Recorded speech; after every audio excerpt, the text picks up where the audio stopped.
Ujar Nabi, andai kata kalian itu tidak berbuat dosa sama sekali, aku sungguh takut kepada kalian akan jatuh dalam dosa yang lebih besar. Salli wa sallim ya salam ala nabi khairil anam wal ali adalah seorang hamba yang dulunya hamba ini lari menyimpang dari jalan Allah, berpaling dari kalam Allah dan sunnah Nabi sallallahu alaihi wasallam. Seorang hamba ini tenggelam dalam lautan syahwat dan hawa nafsunya. Jadi seorang manusia yang dahulunya ingkar kepada Allah, yang dahulunya manusia ini mementingkan syahwat dan hawa nafsunya, tidak peduli hukum Allah, tidak peduli halal haram. Nah, kemudian si hamba ini diberi hidayah oleh Allah, diberi petunjuk, maka Allah bukakan hatinya untuk Islam, maka dia belajarlah hukum-hukum agama. Dia kemudian bersungguh-sungguh taat kepada Allah dengan menunaikan kefarduannya, menjauhi larangan-larangan Allah, memperbanyak sunat-sunat dari sembahyang, puasa, dan sedekah. Dan lama masa yang demikian, artinya bertahun-tahun, berpuluh-puluh tahun, seorang hamba yang dulunya ingkar kepada Allah kemudian dapat hidayah, akhirnya berbalik ke jalan Allah, menuntut ilmu. Pekerjaannya sekarang ini, yang dulunya jauh dari majelis ilmu, sekarang menuntut ilmu, ibadahnya kuat, zikirnya banyak. Adalah syaitan dahulunya menggoda ini hamba dengan kejahatan-kejahatan dan munkar. Dahulunya si hamba ini kawan syaitan, diajak syaitan berbuat maksiat, mau. Diajak syaitan berbuat kejahatan, mau. Setelah dapat hidayah Allah, maka hamba ini telah berbalik menjadi hamba yang taat, tekun ibadahnya. Nah, sesudah hamba tadi tekun dalam ibadah, sungguh dalam menuntut ilmu, syaitan itu menggoda lagi kepada hamba ini. Tapi godaannya bukan seperti dulu, mari minum arak, mari berjudi, mari berzina, mari melakukan riba. Itu godaan dahulu, kada mampan lagi. Karena ini orang sudah dapat hidayah dari Allah, sudah menuntut ilmu, sudah rajin ibadah. Nah, syaitan itu menggoda dia. Dengan apa godaan syaitan? Ala tara kaifa asbahta al'an. Oh si fulan, ya syaitan, apakah tidak kau lihat diri engkau sekarang ini? Engkau sekarang termasuk hamba Allah yang pilihan. Nah, engkau sekarang sudah masuk dalam hamba Allah yang pilihan. Engkau belajar hukum Allah, engkau menunaikan kefarduan, engkau sudah menjauhi larangan, engkau sudah banyak melakukan yang sunat-sunat, engkau sudah dekat dengan para ulama-ulama. Sekarang engkau, ujar syaitan, termasuk aulia Allah al-muqarrabin. Sekarang engkau wali, dahulu ikan buntat, sekarang engkau wali ibadah engkau luar biasa, menuntut ilmu siang malam. Jadi engkau sekarang ini, ujar syaitan, sudah menjadi waliullah, sudah menjadi wali Allah.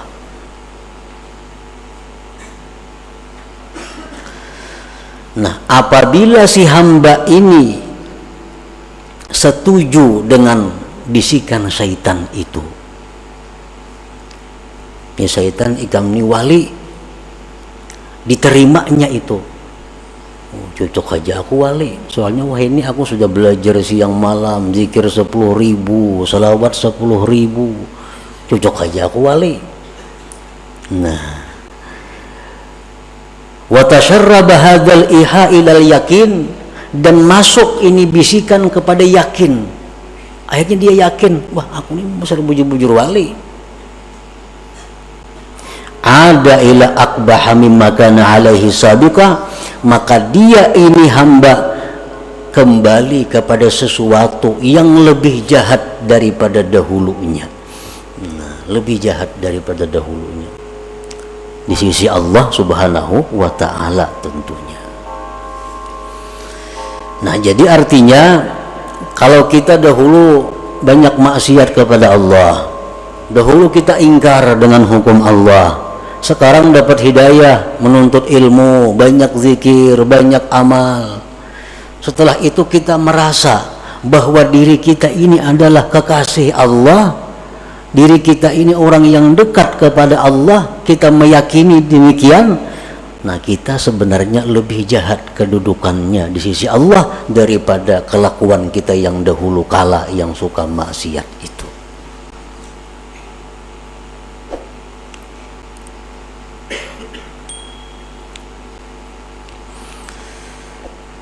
Itulah yang dikhawatirkan oleh Rasulullah sallallahu alaihi wasallam.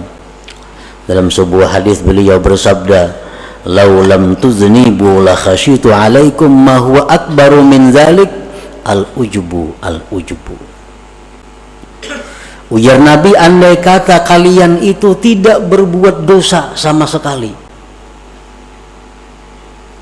aku sungguh takut kepada kalian akan jatuh dalam dosa yang lebih besar, yaitu dosa sifat ujub. Dosa sifat ujub tadi.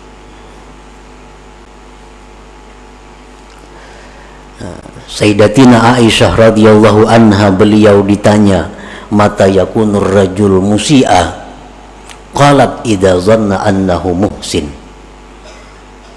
Kapan seseorang itu dikatakan jahat di sisi Allah? Ujar Aisyah menjawab, bila mana dia sudah menyangka dirinya baik. Bila mana kita menyangka diri kita ini sudah baik, berarti kita orang yang jahat di sisi Allah Subhanahu wa ta'ala. Nah, para muhibbin rahimakumullah, jadi syaitan ini, ujar para ahli suluk, mengatakan selalu berusaha menggoda kita sampai kepada tahapan-tahapan yang ketujuh, baru syaitan itu berakhir menggoda kita. Sampai 7 tingkat keadaan-keadaan kita, syaitan selalu membisik kepada kita agar kita gugur, agar kita terjatuh ke dalam jurang yang hina. Nah, untuk menghindari, menjaga keselamatan dari godaan-godaan syaitan yang 7 tingkat itu, 3 hal yang kita perlukan. Pertama, ilmu. Ilmu yang pertama. Yang kedua, doa kepada Allah agar dipelihara. Yang ketiga, kawan yang baik. Nah, 3 macam itu kalau kita ingin selamat. Para muhibbin rahimakumullah, apa yang 7 itu? Dalam tahapan pertama, syaitan itu mengajak kita dengan ajakan ukfur. Ukfur, kafirlah engkau. Icam jaka kafir, nyaman kada besembayangan, kada berpuasaan, kada berzakat, kada istilah perjinahan, kafir.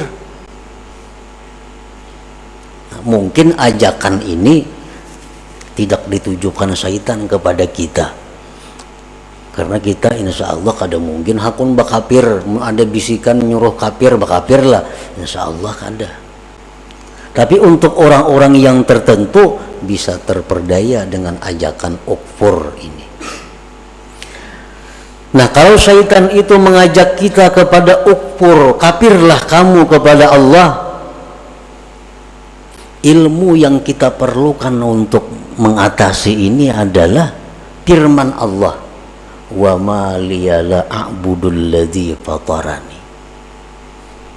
Tidak ada alasan wahai syaitan untuk tidak menyembah Tuhan yang menciptakan aku.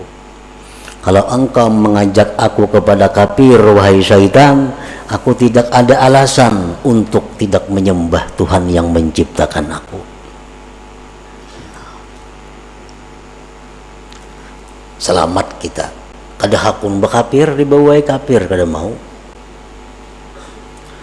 Lalu dalam tahapan yang kedua, syaitan mengajak kita, membisik kepada kita, la tuti' rabbak, la tuti' rabbak. Kalau ikam sudah Islam, ya syaitan, ikam kada perlu taat lawan Tuhan, karena ikam sudah Islam, kada perlu taat kepada Tuhan, kada perlu sembahyang, kada perlu puasa, kada perlu zikir, karena orang Islam itu sudah selamat. Menghadapi ajakan ini, kita mesti ada ilmunya. Dengan ilmu bahwa wahai syaitan, aku kada kawa kada taat lawan Tuhan, kada kawa kada sembahyang, kada kawa kada beribadah, karena itu bekalku hari kiamat. Nah, hari kiamat tuh aku perlu bekal. Bukan hanya Islam bekalku, tapi sembahyang, puasa, zakat, sembahyang sunat ini. Artinya syaitan itu kada ada membisiki kita, pang, kamu jangan sembahyang lah, kada ada pembisikan itu. Cuman dalam hati kita nih ada, dalam diri kita ada muncul asa kada hendak sembahyang. Nah itu iya bisikan syaitan, jangan sembahyang nyernya, membubungi jangan sembahyang tuh kada ada, bang. Jangan sembahyang, kadakah itu. Cuma dalam hati kita nih malas sembahyang, malas puasa, malas zikir. Nah itu bisikan syaitan yang kita atasi dengan apa? Dengan bekal. Ini mati perlu bekal. Orang hendak ke Banjar aja bersanggup duit, nah apalagi mati. Bekalnya mati apa? Sembahyang banyak, zikir banyak, puasa dan lain-lainnya. Nah jadi kalau syaitan mengajak kita, dalam hati kita ada bisikan-bisikan yang malas untuk ibadah, kita tentang, kita lawan bahwa syaitan, bahwa aku ini perlu bekal untuk akhirat karena aku pasti mati. Nah, dua tahap syaitan menggoda kita. Tahap yang ketiga, ujar hati nih nang dibisiki syaitan, ayo ikam banyak-banyak beramal, banyak-banyak sembahyang, tapi kaina bila tuha. Nah, bila tuha aja lagi anom berhemat napa? Karena nang dipandang tuh akhir umur. Ikam walaupun wah ini pak ibadah, kalau akhir umur kayaknya ikam jahat jadinya. Jadi baik wah ini berjahat, kayaknya akhir umur hanya berbaik. Nah, ini mungkin seringkali datang ke dalam hati kita. Ini sering datang ke dalam hati kita, padahal itu adalah syaitan. Kayaknya gin amal banyak, kayaknya sudah tuha. Kayaknya aja sembahyang tahajud namun sudah tuha, pada orangnya umur 60 sudah ini. Nah, bila lagi tuhanya, kayaknya aja nuntut ilmu bila sudah tuha, kayaknya aja bila sudah tuha. Nah apabila dalam hati kita ada bisikan seperti itu, kita punya ilmu bahwa umur itu di tangan Allah. Umur kada pandang tuha muda, kada pandang sihat sakit, kalau sampai mati. Jadi kada kawa menunda amal itu. Bila ini hendak beribadat, gawi, laksanakan, kada perlu menunda. Nah, para muhibbin rahimakumullah, syaitan itu hati kita ini dibisikinya lagi. Jadi syaitan, kalau engkau memang hendak beramal beribadat juga, ajil, lakasi beramal, sembahyang jam 1000 rakaat semalaman kayak Zainal Abidin, atau 500 rakaat kayak Imam lakasi. Nah, digasaknya kita oleh syaitan supaya banyak-banyak beramal. Tujuannya apa? Bila kena banyak kita busan ampe. Atau lagi tujuan syaitan, bila banyak-banyak itu berancap-ancap kada sempurna, sembahyang kada bertumak ninah jadinya. Itu tahapan yang keempat daripada syaitan, bahwa segera. Nah, ini kita atasi syaitan dalam hati kita bisiki, aku beramal kada perlu belaka-lakas, yang penting aku sempurna, kada perlu berancap-ancap, karena begitu ada niatku sudah beramal itu sudah masuk. Perlahan kita gawi, perlahan sembahyang, perlahan baca Quran kita perlahan. Nah, tahapan yang kelima, syaitan ini menggoda kita lagi dengan godaan apa? Nah, syaitan kalau ikam sudah perlahan itu, ikam tunggu, ikam akan dipuji oleh seluruh makhluk. Ikam akan dipuji oleh manusia, ikam akan dipuji oleh orang-orang besar karena mengakui kehebatan engkau. Ikam ahli ibadah, ibadahnya bagus. Nah, supaya kita ini ria. Nah, kita atasi demikian, wahai syaitan, aku beribadah kada mengharapkan pujian orang, aku beribadah kada mengharap penilaian orang. Yang kutuju itu adalah penilaian Allah. Aku cukup Allah yang mengetahui aku beramal, kada perlu orang lain.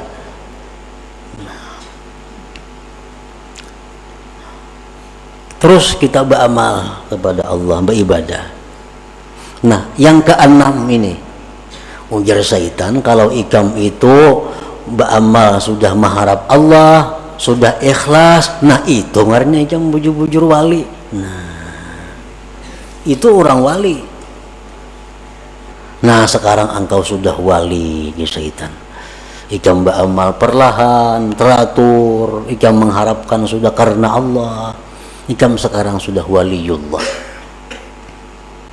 Nah, bila kita mengasisi itu, bila kita membujuri, ampun syaitan mengatakan bahwa kita ini sudah wali, nah disitulah kita hancur.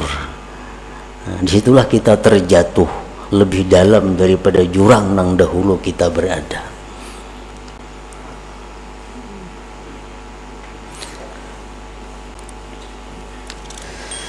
Nah, fasabilus salama li hadzal abdi ayyujiba syaitan aina ana minal awliya was salihin wa ana warikum bi bihari taksir wa qillatil ilm qalbi mashghulun bid dunya wa ma ukhlisu fil amal wa lam a'lam hal tuqbalu taubati amla inna ma ana abdun hakir katsiruz dzunub arju rahmat rabbi. Di waktu syaitan tadi, di waktu hati kita berbisik bahwa kita ini dekat dengan Allah, di waktu hati kita bicara bahwa kita ini sudah dikasihi, dicintai Allah, di waktu hati kita bicara kepada kita bahwa kita ini wali, itu hendaknya dijawab,